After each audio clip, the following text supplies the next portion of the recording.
like to introduce our first keynote speaker. It's my great pleasure and honor to introduce Roberta Facchinetti. Roberta is full professor of English language and linguistics at the University of Verona, and I'm sure many of you know is an extremely active member of the international academic community, both in terms of research and teaching. She has a wide range of research interests and expertise in different areas, including media discourse, corpus linguistics from both the diachronic and synchronic perspectives, the language of diplomacy, and lexicology and lexicography. She has received international awards for her academic excellence. She has over 100 publications, most recently a chapter in the Bloomsbury Handbook of Discourse Analysis and an article published in the Journal of Pragmatics. I could go on highlighting some of her many other prestigious publications, but I don't want to take up any more time. So I will now pass the floor to you for your plenary entitled From Conflict to Conflict Management and Resolution, the New, in parentheses, Role of Language. Thank you very much, Belinda, and thanks everybody. Good morning, everybody. First of all, 1,000 thanks to Belinda for your very generous presentation and introduction, and a warm welcome from where I am here in Verona. Good morning, everyone, to the people who are physically present there, and to the people who are digitally present everywhere. To the colleagues and students who are here and there. So a very warm good morning, good afternoon, good evening, wherever you're based. In the first place, also 1,000 thanks to the organizers, and a special thank to Professor Marina Bondi and to Belinda, of course, for inviting me. And as we have heard, the CLAVIER group has reached far beyond the national borders through the years. They have a number of projects, a number of publications, a number of nets here and there that show how productive the group is and how far-reaching it is. So it's really a great honor for me to be invited to give my humble contribution to this conference. What is my contribution? As you can see, I will focus on conflict, but not only, specifically on conflict resolution. So what is the role of language when we have to deal with conflict and when we want to avoid or resolve some issues of conflict? I don't know if you managed to see my slides. Can you see my slides? Hello? Yes, we can. Because let me, I would like to go to the beginning, but it's difficult to go back to the beginning because maybe if I manage to work with my own computer, because I can't access it. Anyway, let's see if I manage to go back, because we hardly ever use Teams here. Let me see. Now you've seen the whole of my presentation. Honestly. We see the first one. Now, finally, you can see the first one. Okay, now let me see if I can. If I click. Okay, tell me if you can see the second slide. Yes, we can. Excellent. Yes. I would like you to see just the slide. Is it possible, or can you see everything, or just the slide? Because I would like you to see the slide. Can you see all the different slides at the bottom as well? No. It's only a visualization for the presenter. Okay, so now I can start dealing with this with the Teams software. All right, so. Software with reference, I conflicted with the software immediately, so now I start trying to solve the conflict with the software. Now you can see in this slide a pole with war on the one hand and peace on the other. And you can see a quotation that I will pronounce in present-day English. He that makes a good war makes a good peace. Now you might wonder, what kind of war may be a good war? Hardly every single war can be qualified good, unless you are bound to go to war in order to go back to peace. And language works, has a key function in shifting from war to peace and in changing the direction from war to peace whenever we find ourselves into a conflictual situation. So language has an extreme power because communication has to deal every single day with some sort of conflict and opposition, and possibly every single day at work, in family, and wherever, we tend and we hope to go back to a peaceful condition. So how will we deal with this issue? So from war to peace, and hopefully not back again, in my presentation. Number one, I will deal with some preliminary remarks. I will share with you some preliminary remarks. And then we will focus on the main dimensions of oppositional discourse. You can call it conflict discourse, conflict talk, or oppositional discourse. We will go for the oppositional discourse pattern. Then I will zoom in onto some of the most prominent research on oppositional discourse at present, the most recent ones, from the beginning to the most recent ones. We will finally focus on a case study that we've been working on at the University of Verona with the building of a corpus. And then I will close down, giving some hints, suggestions, sharing some ideas with you on the role of linguistics, the role of language, the role of us as linguists in solving oppositional discourse situations. So my preliminary remarks are show you right from the start hockey players getting together at the very beginning and discussing and sharing some thoughts on how to work. And that's why I've chosen this image, because now we get together sharing the very first thoughts on the main aspects of oppositional discourse, which is inherently multivocal. I specifically changed the word from multimodal to multivocal because oppositional discourse, conflict talk in itself, has always to deal with dialogue. In dialogue, you've got voices. You've got different voices. Each one of them is co-occurring, sometimes overlapping, codependent from one another, much more than we imagine, specifically in oppositional discourse, and shifting voices. So one opponent might turn into the other by taking on a different role. But I'm not just talking about participants now. I'm talking about the different voices that we will see in a minute together of the different dimensions of oppositional discourse. Bearing in mind that when we go down and fine-tune on linguistic choices, no linguistic choice is innocent in oppositional discourse. I'm about to say that no linguistic choice is consciously or subconsciously innocent in language anyway, in communication anyway. But I wouldn't like to go as far as that. Let's focus on oppositional discourse here. Consciously or unconsciously, whenever we carry out a choice on language, we, as we very well know, going back to Austin and Sir, we carry out an action.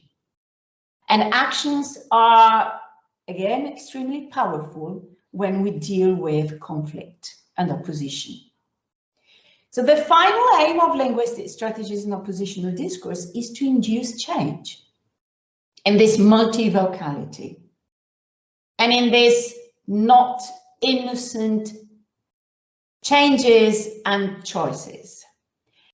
An assertion, a question, a threat, a promise lead in one direction, lead to a certain kind of change. Now, the most interesting, the most useful, the most fruitful, the most productive way would be to go from war to peace. But sometimes some opponents, let's call them like that, carry out a special type of oppositional discourse to perpetuate war. So language is used to continue war. And the change is from one set of war to the other.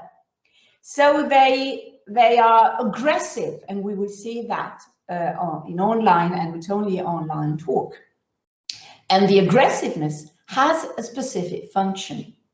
Sometimes aggressiveness creates community online. Sometimes aggressiveness pushes in one direction, which is not necessarily the direction of peace. So bearing these preliminary remarks in mind, then I will focus. So imagine that you focus more and more on the specificities of language. We will focus on the main dimensions of oppositional discourse. So what are these voices? How is this multivocality of conflict talk carried out? Let me see if I manage. Okay, no, it works. You see these two diagrams. The first one has a few dimensions, but then these dimensions may increase more and more to become a set of dimensions extremely and strongly interconnected, intertangled, so to say. So that is, you can't actually identify one or the other. What are these voices? What are the main voices of these dimensions? And please keep in mind these two patterns, because you will find them again in the course of my talk. The very first dimension, as I said, not all of them, these are the main ones, is the setting. The setting may be physical or virtual. You may be talking or discussing in your private home. It might also be an institutional building. It might be a TV studio. It might be a street, and it might be the online environment. Within the setting, you have different subsettings. The first one is whether we have an audience or not when there is the conflict talk. So you might have a private environment with individuals interacting among themselves without a significant audience. So husband and wife, for example. But you might also have husband and wife in front of the children. And that's different, because dialogue and conflict talk carries out its patterns, its linguistic patterns, with the awareness that somebody's listening to you. From the private to the public, at local, national, or international level, numbers and identity of the audience may be known or unknown, and you end up again having either the confidence and knowledge of who is listening to you while there is a discussion going on, or when the audience is so huge that you don't know who is listening to you. And again, we go back to the online environment, but not only. So audience, lack of audience. Then the second subsetting, second level of the setting, is whether this kind of dialogue, of conflictual dialogue, is mediated or unmediated. So if there is a mediator, And you will understand a little bit more later on when we show you the case study. The mediator is a third party who is officially neutral in relation to the cause of the conflict. It may be an international negotiator who tries to find a common ground between warring parties. It may be a community mediator who tries to sort out some issues among neighbors. Community mediator sometimes has a hard task, maybe harder than the international negotiator. You might have a teacher or a parent trying to settle down some differences between students, pupils, or children. So the mediator, it may be there or not. And again, the mediator changes the outcome and the development of the conflictual environment. And the third level of the subsetting is whether there is some sort of role attached to every participant. So in the workplace, for example, I may be a teacher talking to my students. I may be a colleague talking to my colleague. I may be a member of department talking to the rector.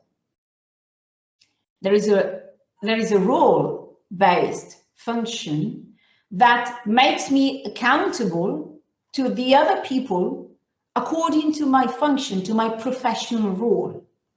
And that as well makes a difference. Then shifting now from the setting to the channels, the genre and the domain, once again, just to give you the most important dimensions, the channel may be verbal, face-to-face or not, or non-verbal, and the non-verbal channel has its very important function in the conflictual environment. The clothes as well, the way I pose, the way I present myself, or the fact that, for example, I stand up while I express myself, or I sit back while somebody is attacking me. I don't know if you can see me while I'm doing this, or if you can see just the slides. Can you see me as well? Hello, are you still alive? Hello? Yes, we can see you. We can see Okay, very good. So, because I need some sort of feedback, otherwise I talk to myself and to this to the team software, which is not extremely fruitful, at least for me. Anyway, so as I said, the way you behave while you talk is a different voice, is a new voice. So the multivocality is also the way I act and the way I display my physical presence or not. Then the context in terms of beside the context and the channel, you got the genre. What kind of environment is this from the topical point of view? Is this a discussion? Is this a negotiation? Is this an interview? Is this a meeting which may be on record or off record? So planned or unplanned, recorded or unrecorded, they all make different voices. They all make this. So now you understand possibly even more why I have chosen these two diagrams. The domain may be a parliamentary debate. It may be an editorial or a piece of news or fake news that determine or act as a sort of invitation for conflict. They may be a political insurgency, so a political context and an action of political activism. Now, imagine all this in the physical environment and shift to the online environment where social media in particular blur the boundaries, because social media platforms are both distant microsystems, but they're also interconnected ecosystems. So in this environment where you got the settings, the basic pillars of conflictual talk, we zoom in on language and we identify the most common linguistic triggers of conflict talk. I'm talking to experts. So very, very quickly, I overview the basics or some of the most typical ones, just as a revision, because these are aspects that we all know. Now, number one, the use of modal markers for commitment or lack of commitment.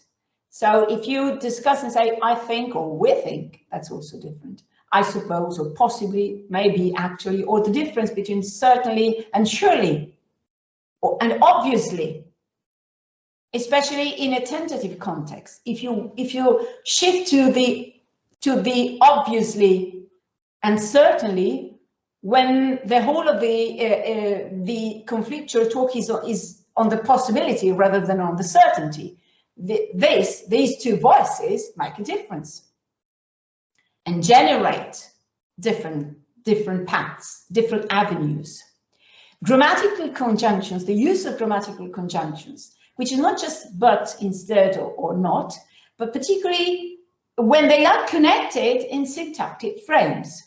And I have identified here some 4 of the most typical syntactic frames that you find in oppositional discourse. The binarized opposition, this is either this or that.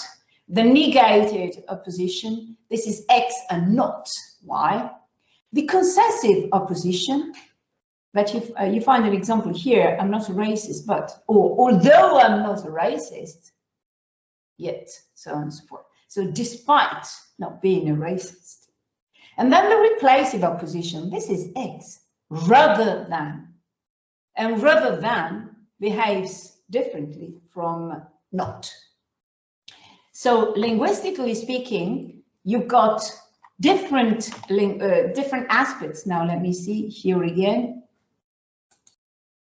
Okay, I'm back to the slide. There are different linguistic aspects that lead you towards a specific path.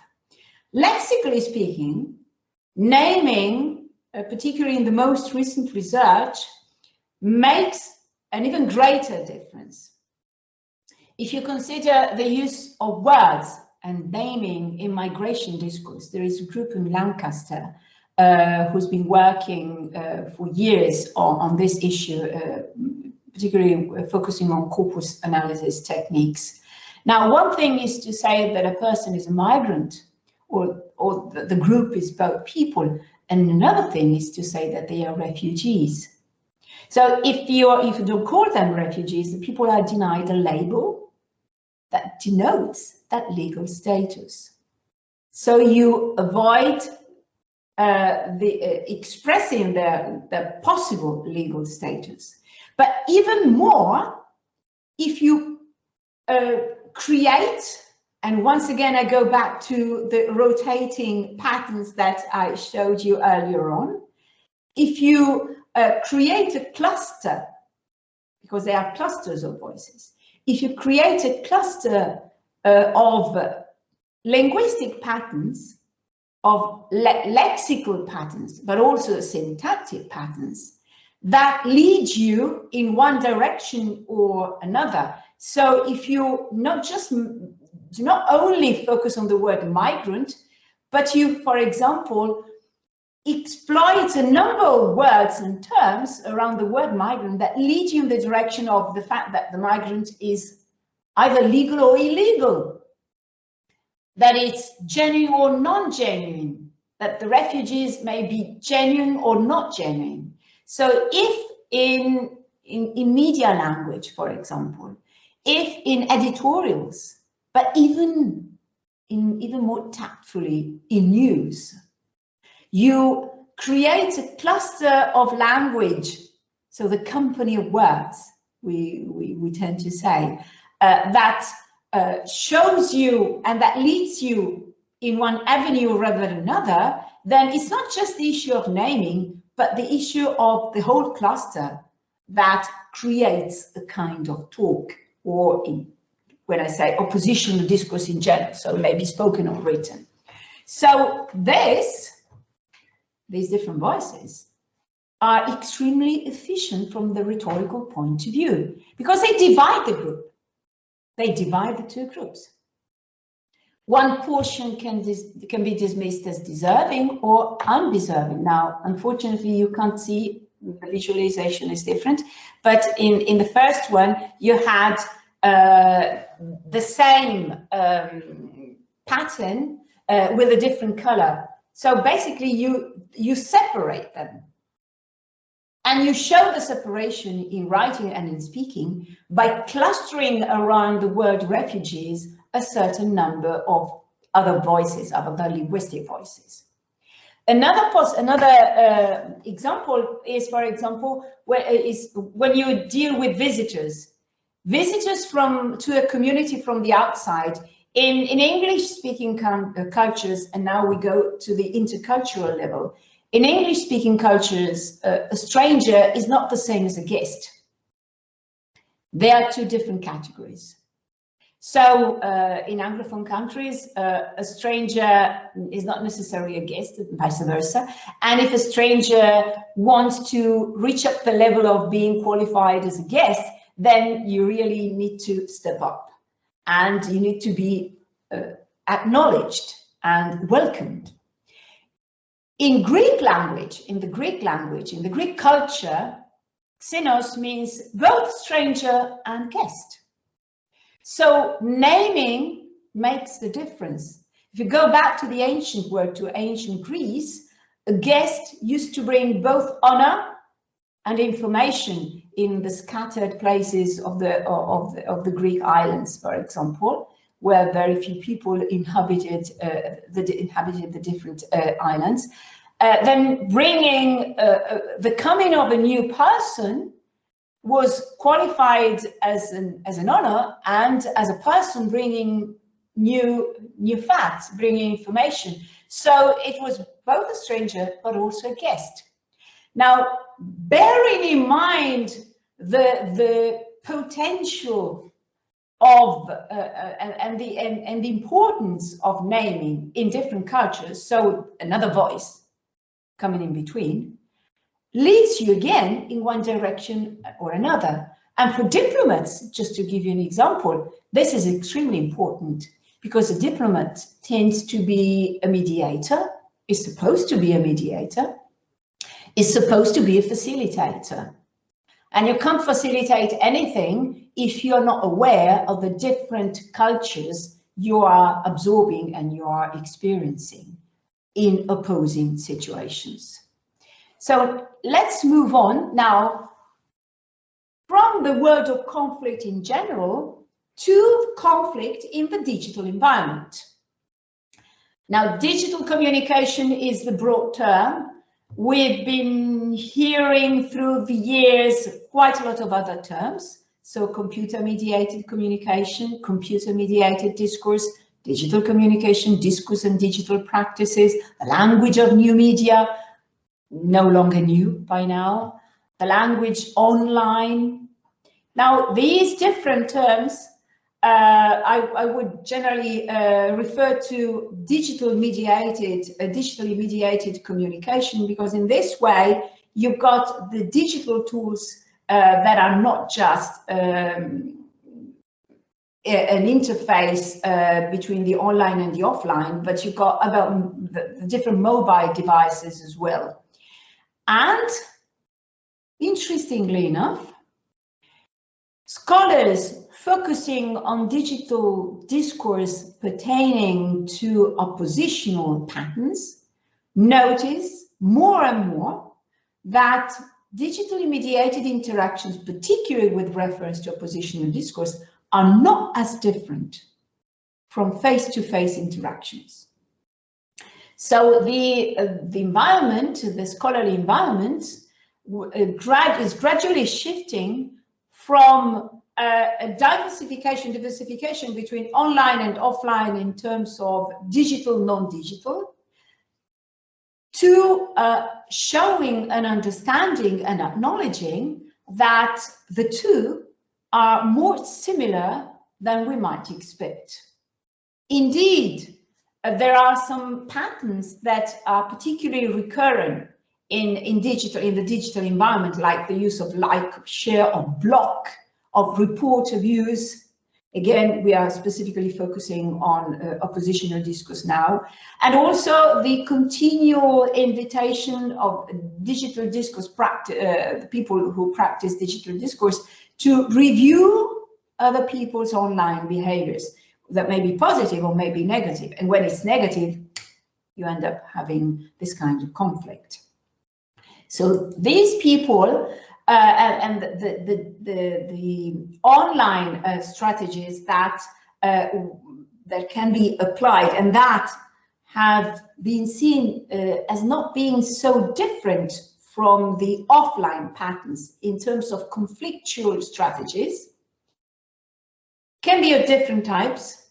The most typical at present are not only online impoliteness and disagreement, but also flaming and trolling, okay, and with provoking language that tends to be extremely aggressive. And what you find here are the three most typical ways, most typical, so to say, applications of conflictual discourse online. In news portals, for example, there is scholars have reported the high recurrence of racial slurs, of vulgar lexis, which is modified through, of course, modal verbs and verbs with negative semantic meaning, the imperative form, which is being used quite a lot, offensive vocatives, and also neologisms. And in the news portals, I'm not referring just to news, but to whatever belongs to the portal. So verbal aggression, particularly common in news portals. Extreme speech, particularly common on YouTube, it has been noticed, largely used with minorities. And in this way, you perpetuate the stereotypes of the minority which is being targeted. And in this way, you block the process of reconciliation and you deepen the gap between social members of society, between the members of society, between political differences, between religious opinions. And finally, YouTube, from YouTube to Facebook, what is generally called polarized speech. That is a discourse that not only spreads, but also reinforces and restructures populist language, particularly right, left wing. And here again, we go back to the different voices that I've shown you with the trapezoids rotating around themselves. And the more they rotated, the more there were these interconnections between one pattern and the other, between one voice and the other. Let's zoom in more and more now. I told you what is generally found in terms of oppositional discourse online. And now I will tell you how have scholars reached these studies and this level of studies. Now, I've chosen this image because it joins the two faces of our conflictual world, that is the physical brain and the digital brain. And they are, as we know by now, strongly interconnected. Now, when and how has research started, or did research start on the interface between linguistics on the one hand and conflict on the other? So when have linguists started to deal with conflict and with conflict language as a subject? Go back to the 1950s. in the 1950s, we started having the very first studies on conflict and, luckily, peace as well. So not just opposition, but how to solve opposition. And they were a distinct field of theory and practice that bloomed in the 1950s, but that did not see any relation with the or contribution from the linguistics field, at least in a massive way.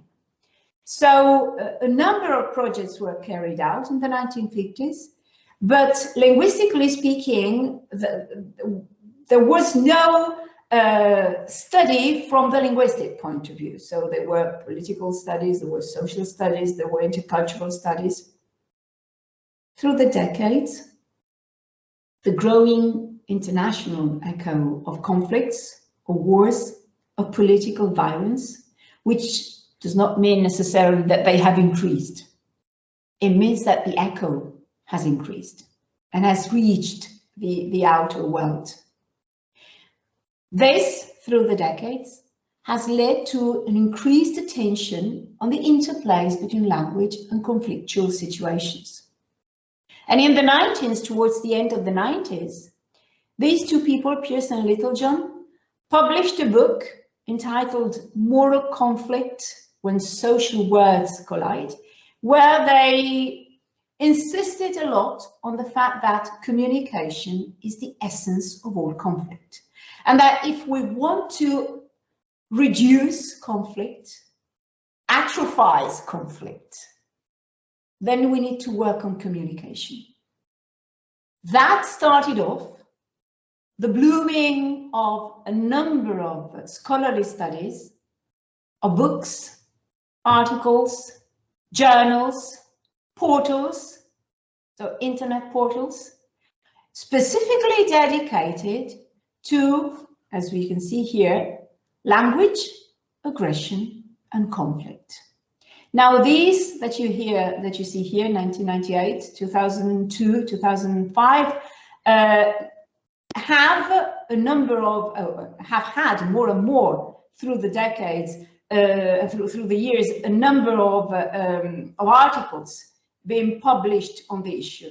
But from 2013 towards, well, in the previous decade, these scholarly studies have been dedicated special attention to the point that we have now a book series in the Palgrave studies in languages at war, the first one being languages at war, and the most recent one is interpreting conflict.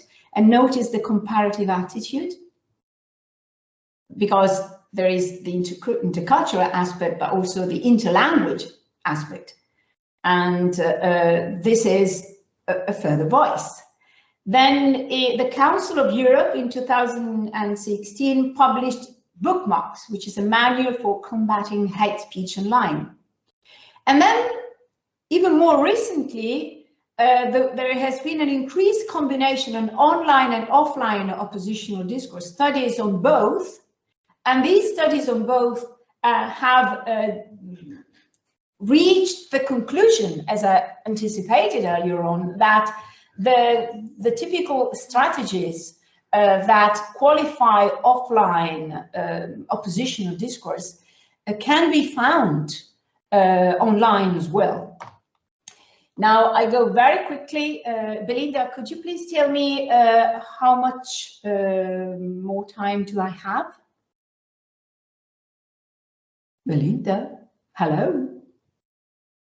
No problem. Okay, I move on, and then we see when you stop me. Okay. Now, there are associations and organizations touching on the interplays between language and conflict. One is the one that I've shown you here, so which is a web platform specifically called Language and Conflict, which links together academics and professionals. And remember the importance of the linking together academics and professionals. Then there are two further organizations that I would like, among the many, that I would like to, Belinda has raised her hand. Yes, Belinda? she just wants to say that she's muted. You've got another 4 minutes. 4 minutes? But then there's another quarter of an hour for discussion. So okay, if you give me 10 minutes, if you give me 10 minutes instead of 4, that would be perfectly all right. Thank you very much. Okay, so I'll stop in 10 minutes. So you we can see these different international communications associations focusing on specifically on conflict discourse and on trying to understand how it works so that we go to a peaceful environment rather than a conflictual environment. And these associations have their specific divisions. Now, I don't go online, but I just leave it to you for those of you who are interested. The different perspectives that are approached when dealing with oppositional discourse are quite a lot. Then basically, corpus linguistics interfaces itself with all of them. Conversation analysis, critical discourse analysis, politeness theory, speech act theory, systemic functional linguistics, linguistic anthropology and ethnography, just to mention the most typical ones. Interface them with corpus linguistic studies and you end up with a plethora of studies that try to dissect and understand oppositional discourse and try to find a way out from oppositional discourse. So there are scholars who focus on lexical variation online, reaching the conclusion that the true males and females behave partly differently online, but still they say this generation of internet users is becoming more and more androgynous in its online communication because the limits and the between male and female types of aggressivity are not so clear-cut. There are scholars who study online gaming and they developed a corpus of online gaming interactions. They noticed how these streamers, because it's online streaming, play with international competitions, chatting, so showing the video games, but also chatting with the viewers. And they have seen how these players and streamers who have extreme multimedia capabilities convey regularly messages of obscenity, swearing, commands to act in an obscene way, which become ritualized and basically have a double function. So language has, number one, the function of creating the community online of these online people, online gaming and playing online. So they attract the community and keep the community in. So it's part of the game. Language is part of the game, but also acting with this kind of language, they tend to agitate the opponent and to gain a competitive advantage. So language is exploited in online gaming with a double purpose and reaching certain kinds of results for the platform and for the players. There are scholars who studied WeChat, WhatsApp, and showing who managed to show how online and offline contexts are not so diversified. So they studied the recording of police stops, for example, where members of the public use their mobile phone cameras to record the actions. So you've got somebody showing to somebody else online, turning the camera around, showing themselves as well, being part of the setting, the camera catching both the citizens and the police officers and the people recording themselves. So all these actions that are in physical presence and also online show how more and more, deeper and deeper, the interconnection between the online and the offline are particularly strong in conflictual discourse.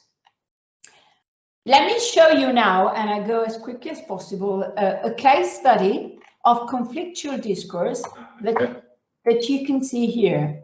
So I play the script as well. Do you agree with Zhao Lijian, the foreign ministry spokesman, who did put up the link suggesting that the US military had smuggled coronavirus into China? Is that something that you also believe? I think what you're saying is Mr. Zhao retreat some comment by some media report.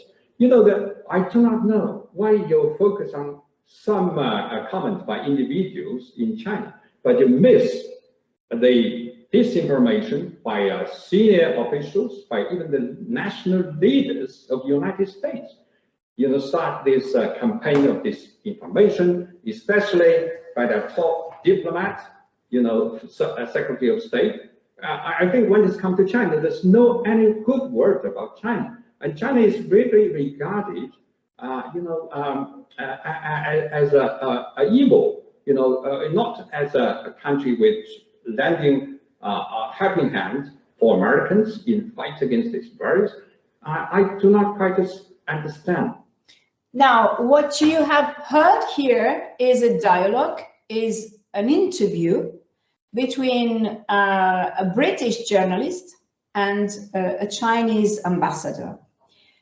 And this kind of dialogues is being studied at the University of Verona. We have developed a pilot corpus so far, which is the Interdiplo COVID-19 corpus, which is made up of 80 interviews on the spread of the political, social, economic consequence of COVID-19. And these 80 interviews are diversified depending on the native or non-native speakers, so that you can crisscross saying statistically, interculturally, if there are some basic patterns that comes out. And the data are transcribed, annotated, particularly with reference to the type of questions. You may have open questions, yes, no questions, choice questions or requests. And if I go back to what we have just heard, you notice that you've got a question, a yes/no question, which is, do you agree with this, waiting for a yes or no answer? And the ambassador replied in a different way, rephrasing what the interlocutor, what the journalist, in a relatively aggressive way conveyed. So I think what you're saying, he's not saying no or yes. I think what you're saying is shifting the topic from the harshness of a possible reply and focusing on the type of question that we have, to the positivity of China, which is trying to fight against the virus rather than fight the rest of the world. Now, this type of language change the differences between the language used by diplomats and and ambassadors in particular, and the language used by journalists is of particular focus in the type of study that we are developing. And it shows that questions and answers, and I go very, very quickly here, interviews, media interviews are different when dealing with diplomats rather than, for example, ordinary politicians. Diplomats tend to strike a balance between directness and indirectness. and tend to minimize conflict. Journalists are becoming more and more, between inverted commas, aggressive in the way they pose questions. So this clash between the two leads the interviewed person, and I'm not talking about politicians, I'm talking about diplomats, which is the main focus of my direct study. They need to behave differently linguistically and shift the kind of language. Now, there's no time basically to move on to go to the second one. Maybe if you just see, why hasn't the virus been contained? The journalist asks, and that implies a presupposition, that is, China hasn't contained the virus. The answer is different. It's not the virus hasn't been contained because of, the virus readjusts the situation. Well, you see, this is a new virus. So virtually very few people knew anything about it. And then it goes on and on and on. But and you notice, we certainly, I'm sure, I don't think, let me see if I can go back to this. The diplomat says, why the question is, why does Beijing continue to ignore those offers? So there are different presuppositions here in this relatively aggressive question. There are offers that are being ignored and that continue to be ignored.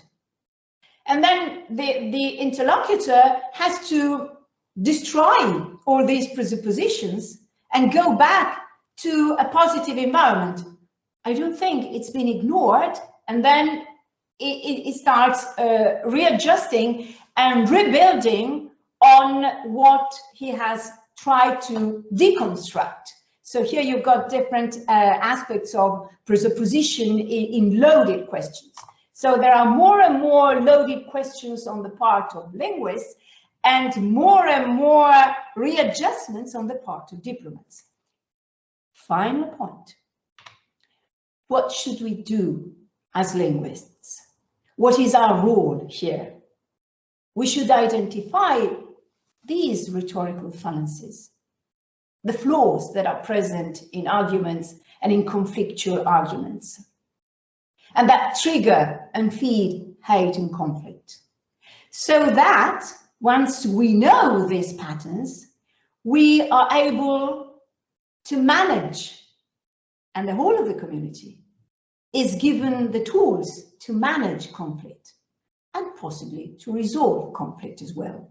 So the more we study these topics, the more we increase the awareness of the effects of linguistic choices, and the more we avoid traps. The more we study, the more we learn to find a measured way to counterbalance the interlocutor's stand and to transform potentially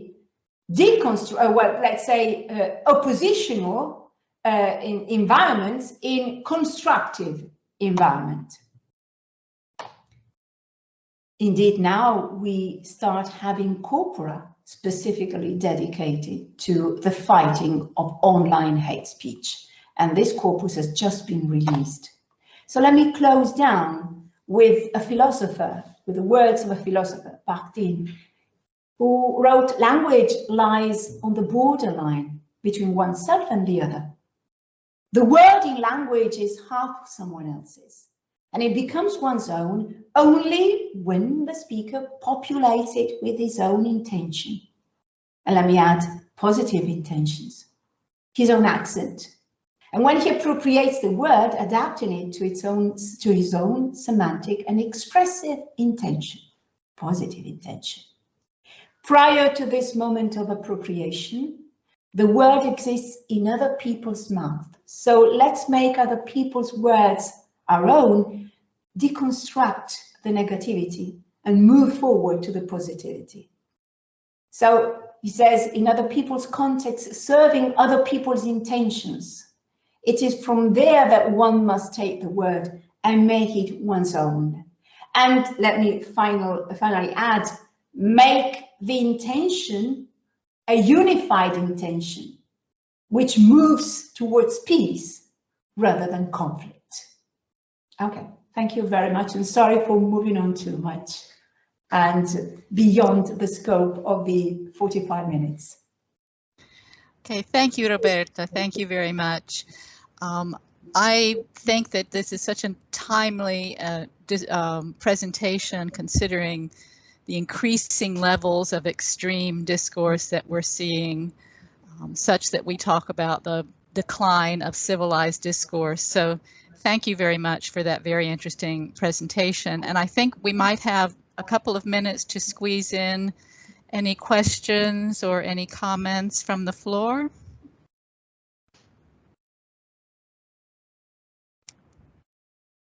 Would anybody like to ask a comment or a question for Roberta? Yes, Silvia.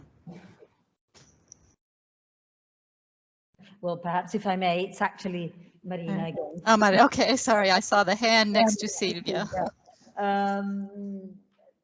Well, perhaps just wanted to say, if you've already identified in the studies you're carrying out any particular strategy that seems to smooth out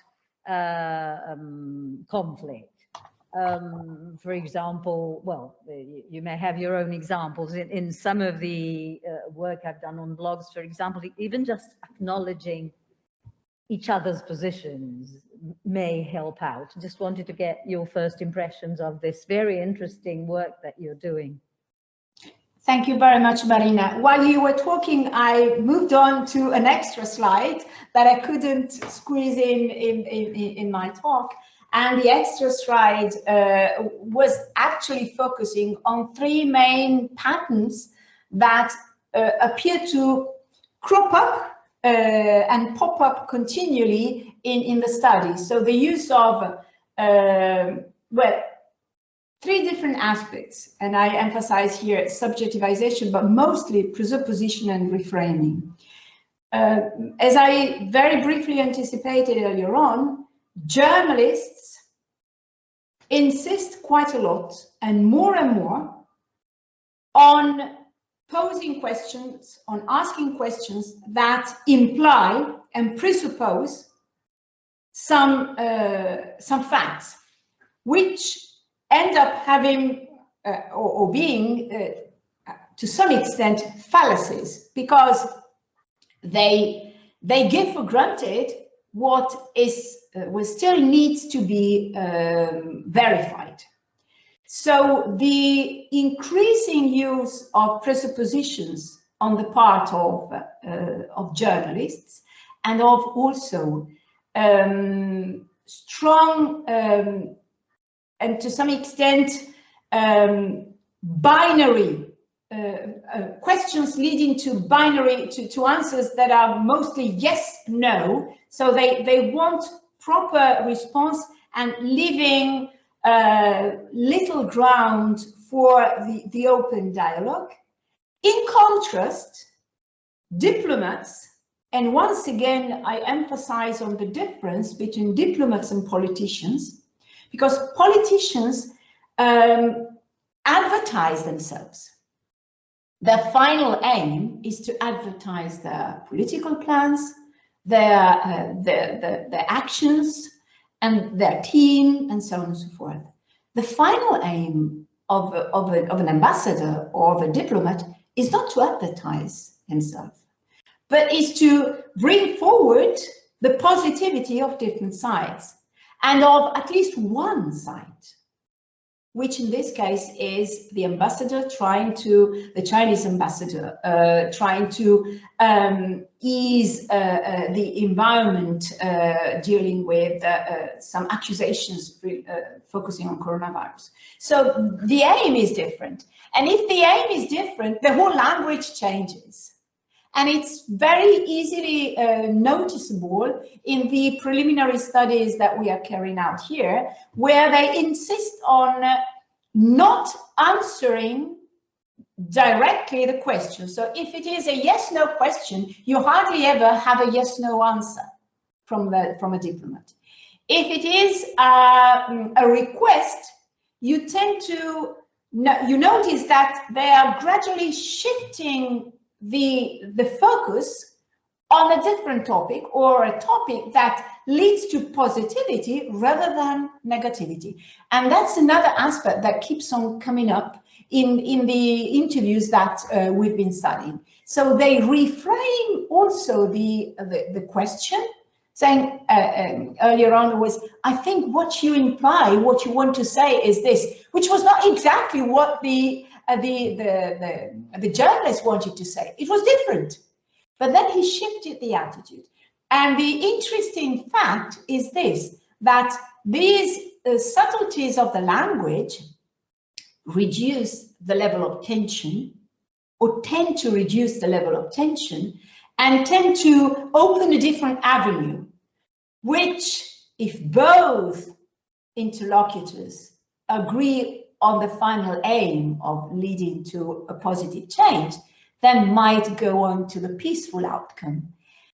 But then peace needs to be done at least in the same way as conflict is done with two opponents. Then peace carried out by two people. You can't carry out peace just on one hand and one end. So I don't know if I managed to answer your question, Marina, but again, we can see immediately two different patterns emerging depending on who is doing what. So the role, going back to what I said at the beginning, is important, because journalists are emphasizing their role in a way of asking forceful questions, and diplomats are trying not to be on the defensive actually, but to rephrase, reorganize, reshuffle and play so the cards so that they can play in a different way the same game. Thank you. Okay, thank you very much. I think we will now need to